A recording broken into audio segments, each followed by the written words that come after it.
ಇನ್ನು ಗೃಹಲಕ್ಷ್ಮಿ ಮತ್ತು ಗೃಹಜ್ಯೋತಿ ಯೋಜನೆಗಳಿಗೆ ಮರು ಅರ್ಜಿ ಸಲ್ಲಿಸಬೇಕೆಂದು ರಾಜ್ಯದ ಮುಖ್ಯಮಂತ್ರಿ ಡಿಕೆ ಶಿವಕುಮಾರ್ ತಿಳಿಸಿರುವ ಬಗ್ಗೆ ಉಡುಪಿ ಶಾಸಕ ಯಶ್ಪಾಲ್ ಸುವರ್ಣ ಪ್ರತಿಕ್ರಿಯೆ ನೀಡಿದ್ದಾರೆ. ಮಾಧ್ಯಮದ ಜೊತೆ ಮಾತನಾಡಿ, ಸರ್ಕಾರವೇ ರಚಿಸಿದ ಗ್ಯಾರಂಟಿ ಸಮಿತಿಗಳು ಮತ್ತು 3 ವರ್ಷ ಕೆಲಸ ಮಾಡಿದ ಅಧ್ಯಕ್ಷರ ಮೇಲೆ ಮುಖ್ಯಮಂತ್ರಿಗೆ ಅನುಮಾನ ಬಂದಿರುವಂತೆ ಕಾಣ್ತಾ ಇದೆ. ಅಲ್ಲಸಲ್ಲದ ಕಾನೂನು ತರುವ ಮೂಲಕ ಫಲಾನುಭವಿಗಳನ್ನು ದಾರಿಗೆ ತಳ್ಳುವಂತಹ ಕೆಲಸ ಆಗ್ತಾ ಇದೆ. ಸರ್ಕಾರ ದಿವಾಳಿಯಾಗಿದೆ. ಜನರಿಗೆ ಉತ್ತರ ಕೊಡಲು ಮುಖ್ಯಮಂತ್ರಿಗಳಿಗೆ ಸಾಧ್ಯ ಆಗ್ತಾ ಇಲ್ಲ. ಸರ್ಕಾರದ ಆರ್ಥಿಕ ಸ್ಥಿತಿಯನ್ನ ಅವರು ಜನರ ಮುಂದಿಡಲಿ ಅಂತ ಹೇಳಿದ್ದಾರೆ. ಇನ್ನು ಸರ್ಕಾರಿ ನೌಕರರಿಗೆ ಸಮಯ ಪಾಲನೆ ಕಡ್ಡಾಯ ವಿಚಾರದ ಬಗ್ಗೆ ಯಶ್ಪಾಲ್ ಸುವರ್ಣ ಮಾತನಾಡಿ, ಸರ್ಕಾರದ ನಿಯಮಾವಳಿ ಪ್ರಕಾರ ಇಲಾಖೆಗಳ ಕರ್ತವ್ಯದ ಸಮಯ ಬೆಳಗ್ಗೆ 10 ರಿಂದ ಸಂಜೆ 5 ಗಂಟೆ. ಇದೀಗ ಸರ್ಕಾರಿ ನೌಕರರು ಸಮಯ ಪಾಲನೆ ಮಾಡ್ತಾ ಇಲ್ಲ ಅಂದ್ರೆ ಅದು ಮುಖ್ಯಮಂತ್ರಿಗಳ ನಿರ್ಲಕ್ಷ್ಯ. ಕರಾವಳಿ ಭಾಗಕ್ಕೆ ಮುಖ್ಯಮಂತ್ರಿಗಳು ಬಂದು ಕಳೆದ 3 ವರ್ಷಗಳಲ್ಲಿ ಮಳೆ ಹಾನಿಯಾದ ಬಗ್ಗೆ ಪರಿಹಾರವನ್ನು ಬಿಡುಗಡೆ ಮಾಡಲಿ ಅಂತ ತಿಳಿಸಿದ್ದಾರೆ.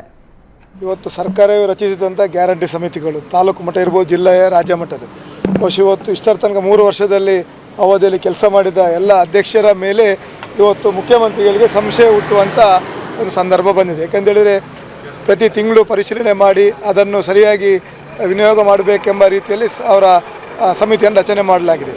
ಆದರೆ ಇವತ್ತು ಒಂದು ಕಣ್ಣಿಗೆ ಬೆಣ್ಣೆ ಒಂದು ಕಣ್ಣಿಗೆ ಸುಣ್ಣ ಹಚ್ಚುವಂಥ ಕೆಲಸ ಇವತ್ತು ಡಿ ಕೆ ಶಿವಕುಮಾರ್ ಅವರು ಮುಖ್ಯಮಂತ್ರಿ ಆದ ನಂತರ ಮಾಡ್ತಿದ್ದಾರೆ. ಇವತ್ತು ಮತ್ತೊಮ್ಮೆ ಪರಿಶೀಲನೆ ಮಾಡ್ತೇವೆ, ಮತ್ತೊಮ್ಮೆ ದಾಖಲೆಗಳ ನಿಯಮಾವಳಿಗಳನ್ನು ತೆಗ್ತೇವೆ ಅಂತ ಒಂದು ಹೊಸ ರೂಪವನ್ನು ತರ್ತಾರೆ. ಒಟ್ಟಾರೆ 2 ವರ್ಷ ಇದೇ ರೀತಿ ಅಲ್ಲಸಲ್ಲದ ಈ ಕಾನೂನನ್ನು ತರುವ ಮೂಲಕ ಆ ಗೃಹಲಕ್ಷ್ಮಿ ಇರ್ಬೋದು, ಆ ಗ್ಯಾರಂಟಿ ಯೋಜನೆಯ ಫಲಾನುಭವಿಗಳನ್ನು ದಾರಿಗೆ ತಳ್ಳುವಂಥ ಕೆಲಸ ಆಗ್ತದೆ. ಒಟ್ಟಾರೆ ಆದರೆ ಗ್ಯಾರಂಟಿ ಇವತ್ತು ಸರ್ಕಾರಿ ದಿವಾಳಿಯಾಗಿದೆ. ಆ ದಿವಾಳಿಗೆ ಜನರಿಗೆ ಉತ್ತರ ಕೊಡಲಿಕ್ಕೆ ಇವತ್ತು ಮುಖ್ಯಮಂತ್ರಿಗಳೇ ಆಗ್ತಿಲ್ಲ. ಅದರಿಂದಾಗಿ ಇವತ್ತು ಮರ ಕಡಿಯುವ ಬದಲು ಇವತ್ತು ಗೆಲ್ಲನ್ನು ಕಡಿದು ಲಾಸ್ಟಿಗೆ ಮರ ಕಡಿಯುವಂಥ ಕೆಲಸ ಇವತ್ತು ಡಿ ಕೆ ಶಿವಕುಮಾರ್ ಅವರು ಮಾಡ್ತಿದ್ದಾರೆ. ಅದರಿಂದಾಗಿ ಮೊದಲಿಗೆ ಡಿ ಕೆ ಶಿವಕುಮಾರ್ ಇವತ್ತಿನ ಹಣಕಾಸಿನ ಪರಿಸ್ಥಿತಿ, ಸರ್ಕಾರದ ಆರ್ಥಿಕತೆಯ ವಿಚಾರವನ್ನು ಜನರ ಮುಂದಿಡಲಿ. ಇವತ್ತು ಗ್ಯಾರಂಟಿ ಕೊಡಲಿಕ್ಕೆ ಅಥವಾ ನಮ್ಮ ಇಲಾಖೆಯ ಸರ್ಕಾರಿ ನೌಕರರಿಗೆ ಸಂಬಳ ಕೊಡುವಂಥದ್ದಾಗಲಿ, ಇವತ್ತು KSRTC ಬಸ್ಸಿಗೆ ಡೀಸೆಲ್ ಹಾಕಲಿಕ್ಕೆ ಯಾವ ಮೂಲಗಳಿಂದ ಇವತ್ತು ಹಣ ಬರುತ್ತೆ ಎಂಬುದನ್ನು ಅವರು ಬಹಿರಂಗಪಡಿಸುವುದು ಸೂಕ್ತ ಅಂತ ನಾನು ಅನಿಸ್ತೇನೆ. ನಾನು ಹುಟ್ಟಿ ನನಗೆ ಬುದ್ಧಿ ಬಂದ ಸಂದರ್ಭದಲ್ಲಿ ಸರ್ಕಾರಿ ಇಲಾಖೆಯ ಸಮಯ ಬೆಳಿಗ್ಗೆ 10 ರಿಂದ ಸಾಯಂಕಾಲ 5 ತನಕ ಉಂಟು. ಅದರಿಂದಾಗಿ ಇವತ್ತು 3 ವರ್ಷದಲ್ಲಿ ಆ 10 ಗಂಟೆಗೆ ಸರ್ಕಾರಿ ನೌಕರರು ಬರುವಂಥದ್ದು ಸ್ವಲ್ಪ ವ್ಯತ್ಯಾಸ ಆಗಿದೆ. ಇವರ ನಿರ್ಲಕ್ಷ್ಯ ಅಂತ ಅದು ಎದ್ದು ಕಾಣ್ತುಂಟು. ಅದಕ್ಕೆ ಮತ್ತೊಮ್ಮೆ ಇವರು ಸರ್ಕಾರದ ಮೂಲಕ ಎಚ್ಚರಿಸುವಂಥ ಕೆಲಸ ಮಾಡಿದ್ದಾರೆ. ಸರ್ಕಾರಿ ನೌಕರರ ಸಮಯ ಬೆಳಿಗ್ಗೆ 10 ಗಂಟೆಗೆ ಎಂಬುದನ್ನು ಅವ್ರು ಮತ್ತೊಮ್ಮೆ ಅದನ್ನು ಅರ್ಥ ಮಾಡಬೇಕು. ಯಾಕೆಂತೇಳಿದರೆ ಹಳೆಯ ಕಚೇರಿಗಳಲ್ಲಿ ಇವತ್ತು ಕೂಡ ಬೋರ್ಡ್ನಲ್ಲಿ ನೋಡಿದರೆ ಗೊತ್ತಾಗ್ತದೆ ಸಮಯ ಬೆಳಿಗ್ಗೆ 10 ರಿಂದ ಮಧ್ಯಾಹ್ನ 2 ಗಂಟೆ, 3 ರಿಂದ 5 ಗಂಟೆ. ಅದರಿಂದಾಗಿ ಈ ರೀತಿಯ ಒಟ್ಟಾರೆ ಅಧಿಕಾರಿಗಳಿಗಿರ್ಬೋದು, ಸಿಬ್ಬಂದಿಗಳಿಗೆ, ನೌಕರರಿಗೆ ಬೆದರಿಕೆ ಹೂಡುವಂಥ ಕೆಲಸ ಆಗ್ತುಂಟು. ಯಾವುದು ಕೆಲಸ ಆಗಬೇಕಾಗಿದೆ ಅದರ ಬಗ್ಗೆ ಗಮನ ಹರಿಸುವಂಥ ಕೆಲಸ ಇವತ್ತು ಮುಖ್ಯಮಂತ್ರಿಗಳು ಮಾಡ್ತಾ ಇಲ್ಲ. ತಕ್ಷಣ ಉಡುಪಿ, ಮಂಗಳೂರು ಜಿಲ್ಲೆಗೆ, ಕಾರವಾರ ಜಿಲ್ಲೆಗೆ ಭೇಟಿ ಕೊಟ್ಟು ಕಳೆದ 3 ವರ್ಷದ ಈ ಮಳೆಗಾಲದ ಸಂದರ್ಭದಲ್ಲಿ ಮಳೆ ಹಾನಿಯಿಂದ ಭಾಳಷ್ಟು ನಷ್ಟ ಆಗಿದೆ. ಇವತ್ತಿನ ತನಕ ₹1 ಬಿಡುಗಡೆ ಆಗಲಿಲ್ಲ. ಅದರಿಂದಾಗಿ ಮಾನ್ಯ ಮುಖ್ಯಮಂತ್ರಿಗಳು ಈ 3 ವರ್ಷದ ಅವಧಿಯಲ್ಲಿ ಹಾನಿಯಾದ ಎಷ್ಟು ಮೊತ್ತ ಪರಿಹಾರವನ್ನು ಈಗಾಗಲೇ ಸರ್ಕಾರ ನಮ್ಮ ಜಿಲ್ಲಾಧಿಕಾರಿಗಳು ಪ್ರಸ್ತಾವನೆ ಸಲ್ಲಿಸಿದ್ದಾರೆ. ಆ ಪ್ರಸ್ತಾವನೆ ಸಲ್ಲಿಸಿದ ಮೊತ್ತವನ್ನು ತಕ್ಷಣ ಬಿಡುಗಡೆ ಮಾಡಿ ಉಡುಪಿಗೆ ಬರಲಿ, ನಾವು ಅವರನ್ನು ಸ್ವಾಗತಿಸುತ್ತೇವೆ. ರಾಜ್ಯ ಸರ್ಕಾರದ ಗೃಹಲಕ್ಷ್ಮಿ ಮತ್ತು ಗೃಹಜ್ಯೋತಿ ಅರ್ಜಿ ಮರುಪರಿಶೀಲನೆ ವಿಚಾರದ ಬಗ್ಗೆ ಉಡುಪಿಯಲ್ಲಿ ಸಂಸದ ಕೋಟಾ ಶ್ರೀನಿವಾಸ ಪೂಜಾರಿ ಪ್ರತಿಕ್ರಿಯೆ ನೀಡಿದ್ದಾರೆ. ಮಾಧ್ಯಮ ಪ್ರತಿನಿಧಿಗಳ ಜೊತೆ ಕೋಟಾ ಶ್ರೀನಿವಾಸ ಪೂಜಾರಿ ಮಾತನಾಡಿ, ಮುಖ್ಯಮಂತ್ರಿ ಡಿಕೆ ಶಿವಕುಮಾರ್ ಹೇಳಿಕೆ ಆಶ್ಚರ್ಯ ತಂದಿದೆ. 1.25 ಕೋಟಿ ಜನತೆಗೆ ಗೃಹಲಕ್ಷ್ಮಿ ಕೊಡಿಸಿದ್ದೇವೆ ಅಂತ ಹೇಳಿದ ಸರ್ಕಾರ ಈಗ ಪುನರ್ ಪರಿಶೀಲನೆ ಮರು ಅರ್ಜಿ ತೆಗೆದುಕೊಳ್ಳುವುದಾಗಿ ಹೇಳಿದೆ. ಈ ಹಿಂದೆ ಅರ್ಜಿ ಕೊಟ್ಟವರು ಮತ್ತೊಮ್ಮೆ ಅರ್ಜಿ ಸಲ್ಲಿಸಬೇಕು ಅಂತ ಹೇಳಿದ್ದಾರೆ. ಗ್ಯಾರಂಟಿ ಸಮಿತಿ ಕಣ್ಗಾವಲು ಮಾಡಲು ಹಾಗೂ ಪ್ರಗತಿ ನೋಡಲು ವ್ಯವಸ್ಥೆ ಇದೆ. ರಾಜ್ಯ ಮಟ್ಟದಲ್ಲಿ ಸಚಿವ ಸಂಪುಟಕ್ಕೆ ಸಮನಾದ ರೇವಣ್ಣ ಅವರನ್ನ ಅಧ್ಯಕ್ಷರನ್ನಾಗಿ ಮಾಡಲಾಗಿದೆ. ಜಿಲ್ಲೆ ತಾಲೂಕು ಮಟ್ಟದಲ್ಲಿ ಗ್ಯಾರಂಟಿ ಸಮಿತಿ ಅಧ್ಯಕ್ಷರಿದ್ದಾರೆ. ಇಷ್ಟೆಲ್ಲ ವ್ಯವಸ್ಥೆ ಇದ್ದರೂ ಪುನರ್ ಪರಿಶೀಲನೆ ಹೆಸರಲ್ಲಿ ಲೋಪ ಆಗಿದೆ, ಸಮರ್ಪಕವಾಗಿಲ್ಲ. ಹೊಸ ಅರ್ಜಿ ಸಲ್ಲಿಸಬೇಕು ಅಂದ್ರೆ ಗೃಹಲಕ್ಷ್ಮಿ ಯೋಜನೆಯನ್ನ ಶಾಶ್ವತವಾಗಿ ಸ್ವಲ್ಪ ಮಟ್ಟಿಗೆ ಮುಚ್ಚಲು ಸರ್ಕಾರ ಪ್ರಯತ್ನ ಮಾಡ್ತಿದೆಯಾ ಅಂತ ಆತಂಕ ಫಲಾನುಭವಿಗಳಲ್ಲಿ ಶುರುವಾಗಿದೆ. ಒಂದು ಕೈಯಲ್ಲಿ ಕೊಟ್ಟು ಒಂದು ಕೈಯಲ್ಲಿ ತೆಗೆದುಕೊಳ್ಳುವ ಹೊಸ ತಂತ್ರ ಇದೆಯಾ? ಮುಖ್ಯಮಂತ್ರಿಗಳು ಈ ಬಗ್ಗೆ ಸ್ಪಷ್ಟನೆ ಕೊಡಬೇಕು. ಗೃಹಲಕ್ಷ್ಮಿಯನ್ನ ವ್ಯವಸ್ಥಿತವಾಗಿ ಕೊಡಲು ಸಹಕಾರ ವಿಫಲವಾಗಿದೆ. ಬಿಜೆಪಿ ಇದನ್ನು ಗಂಭೀರವಾಗಿ ಗಮನಿಸುತ್ತಿದೆ ಅಂತ ತಿಳಿಸಿದ್ದಾರೆ. ಕರ್ನಾಟಕದ ಮುಖ್ಯಮಂತ್ರಿ ಸನ್ಮಾನ್ಯ ಡಿ ಕೆ ಶಿವಕುಮಾರ್ ಅವರ ಹೇಳಿಕೆ ನಮಗೆ ಆಶ್ಚರ್ಯ ತಂದಿದೆ. ಏನಂದರೆ, ಗೃಹಲಕ್ಷ್ಮಿಯನ್ನು ನಾವು ಕೊಡ್ತಾ ಇದ್ದೇವೆ ಸುಮಾರು 1.25 ಕೋಟಿ ಅಂತೇಳಿ ಸರ್ಕಾರ ಹೇಳಿಕೆ ಕೊಡುತ್ತೆ.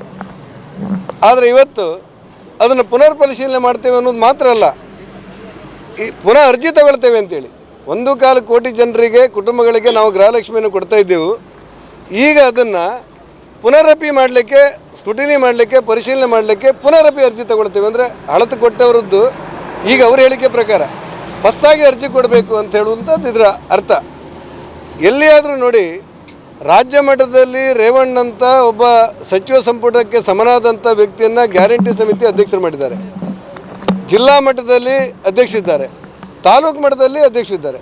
ಅದಕ್ಕೆ ಗ್ಯಾರಂಟಿ ಸಮಿತಿಯ ಕಣ್ಗಾವಲು ಮಾಡಲಿಕ್ಕೆ ಮತ್ತು ಅದನ್ನು ಪ್ರಗತಿಯನ್ನು ನೋಡಲಿಕ್ಕೆ ಇಷ್ಟೆಲ್ಲ ವ್ಯವಸ್ಥೆಗಳಿದ್ದೂ ಕೂಡ ಅದರ ಪುನರ್ ಪರಿಶೀಲನೆ ಹೆಸರಿನಲ್ಲಿ ಅಲ್ಲೇನೋ ಲೋಪ ಆಗಿದೆ ಅಥವಾ ಯಾರಿಗೋ ಸಿಕ್ಕಿಲ್ಲ, ಯಾರಿಗೆ ಸಿಕ್ಕಿದೆ ಅಥವಾ ಹೆಚ್ಚುವರಿ ಸಿಕ್ಕಿದೆ, ಸತ್ತವರಿಗೆ ಸಿಕ್ಕಿದೆ ಅಂತ ಹೇಳ್ತಾ ಇದ್ದರೆ, ಇಷ್ಟೆಲ್ಲ ಗ್ಯಾರಂಟಿ ಸಮಿತಿಗಳಿದ್ದೂ ಕೂಡ ತಾಲೂಕು ಮಟ್ಟದಲ್ಲಿ, ಜಿಲ್ಲಾ ಮಟ್ಟದಲ್ಲಿ, ರಾಜ್ಯ ಮಟ್ಟದಲ್ಲಿ ಗ್ಯಾರಂಟಿ ಸಮಿತಿಗಳಿದ್ದೂ ಕೂಡ ಅವುಗಳನ್ನು ಉಪಯೋಗಿಸಿಕೊಂಡು ಕೂಡ ಇಲ್ಲ ಅದು ಸಮರ್ಪಕವಾಗಿಲ್ಲ, ಪುನಃ ಹೊಸ ಅರ್ಜಿ ತಗೊಳ್ಬೇಕು ಅಂದರೆ ಯಾರನ್ನು ಕೊಡ್ತಾ ಇದ್ದೀರೋ ಅವರಿಂದ ಹೊಸ ಅರ್ಜಿ ತಗೊಳ್ಬೇಕು ಅನ್ನುವಂಥದ್ದು.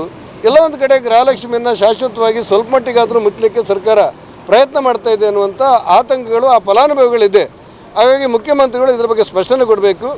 ನೀವು ಯಾರೋ ತೀರಿ ಹೋಗಿದ್ದವರಿಗೆ ಕೊಡ್ತೀರಿ, ತೆಗಿತೀರಿ ಅಂತ ಇದ್ದರೆ ಯಾರೂ ಆಕ್ಷೇಪ ಮಾಡಲಿಕ್ಕಿಲ್ಲ. ಆದರೆ ಒಂದು ಕೈಯಲ್ಲಿ ಕೊಟ್ಟು ಒಂದು ಕೈಯಲ್ಲಿ ತಗೊಳ್ಳುವಂಥ ಯಾವುದೋ ಒಂದು ಹೊಸ ತಂತ್ರ ಇದೆಯಾ ಅನ್ನುವಂಥ ಅನುಮಾನಗಳು ಆ ವರ್ಗದ ಪಡೆಯುವಂಥ ಜನರಲ್ಲಿದೆ. ಮುಖ್ಯಮಂತ್ರಿಯಾಗಿ ನೀವು ಇದರ ಬಗ್ಗೆ ಯೋಚನೆ ಮಾಡಬೇಕು ಮತ್ತು ಗೃಹಲಕ್ಷ್ಮಿಯನ್ನು ವ್ಯವಸ್ಥಿತವಾಗಿ ಕೊಡಲಿಕ್ಕೆ ಸರ್ಕಾರ ವಿಫಲವಾಗ್ತಿರುವಂಥ ಸ್ಪಷ್ಟ ಸೂಚನೆ ಇದರಲ್ಲಿ ಕಂಡು ಬರ್ತಾ ಇದೆ. ಭಾರತೀಯ ಜನತಾ ಪಕ್ಷ ಇದನ್ನು ಗಂಭೀರವಾಗಿ ಗಮನಿಸ್ತಾ ಇದೆ. 3 ವರ್ಷದಿಂದ ನೀವು ಪ್ರತಿ ಚುನಾವಣೆಗಳು ಬಂದಾಗಲೆಲ್ಲವೂ ಕೂಡ ಗೃಹಲಕ್ಷ್ಮಿ ಕೊಟ್ಟೇವೆ ಅಂತೇಳಿ ಜನರ ಮುಂದೆ ಹೋಗೋರು. ಈಗ ಸದ್ಯಕ್ಕೆ ಚುನಾವಣೆ ಇರ್ಬೋದು, ಇಲ್ಲದೇ ಇರ್ಬೋದು, ಏನೇ ಇರ್ಬೋದು. ಆದರೆ ಇವತ್ತು ಅರ್ಜಿ ಹೊಸ ಕೊಡಬೇಕಂತೇಳಿ ಯಾವುದಾದ್ರೂ ಈಗ ತೀರಿ ಹೋದವ್ರನ್ನ ತೆಗಿಬೇಕಾದ್ರೆ ನಿಮಗೆ ಅಥವಾ ಮರಣವಾದವ್ರನ್ನ ತೆಗಿಬೇಕಾದ್ರೆ ಹೊಸ ಅರ್ಜಿ ಕೊಡಬೇಕಾಗಿಲ್ಲ. ಯಾರ್ಯಾರು ವಿಲೇಜ್ ಅಕೌಂಟೆಂಟಿಗೆ ಕೊಟ್ಟರೆ ನಮ್ಮ ಗ್ರಾಮದಲ್ಲಿ ಇಂತಿಷ್ಟಿದೆ, ಇಂಥವ್ರು ತನಿಖೆ ಮಾಡಿದ್ದೇನೆ, ಇಂಥವ್ರು ಜೀವಂತ ಇದ್ದಾರೆ, ಇಂಥವ್ರು ಜೀವಂತ ಇಲ್ಲ ಅಂತೇಳಿ ಅವನೇ 48 ಗಂಟೆಯಲ್ಲಿ ವರದಿ ಕೊಡ್ತಾನೆ. ಇದಾಗಲ್ಲ, ನೀವು ಹೊಸ ಅರ್ಜಿ ಕೊಡಬೇಕು ಅಂತೇಳಿದರೆ ಈ ಗೃಹಲಕ್ಷ್ಮಿಯನ್ನು ಎಲ್ಲೋ ಒಂದು ರೀತಿಯಲ್ಲಿ ತಡೆ ಮಾಡಲಿಕ್ಕೆ ನಿಮ್ಮದೇನೋ ಒಂದು ಪ್ರಯತ್ನ ಆಗ್ತಾ ಇದೆ ಅನ್ನುವಂಥ ಆತಂಕಗಳು ಆ ಜನರಲ್ಲಿ ಕಾಡ್ತಾ ಇದೆ. ಅದಕ್ಕೆ ನೀವು ಸ್ಪಷ್ಟೀಕರಣ ಕೊಡಬೇಕಾದಂಥ ಅಗತ್ಯ ಇದೆ ಅನ್ನೋದನ್ನು ನಾನು ಆಗ್ರಹ ಮಾಡ್ತೇನೆ.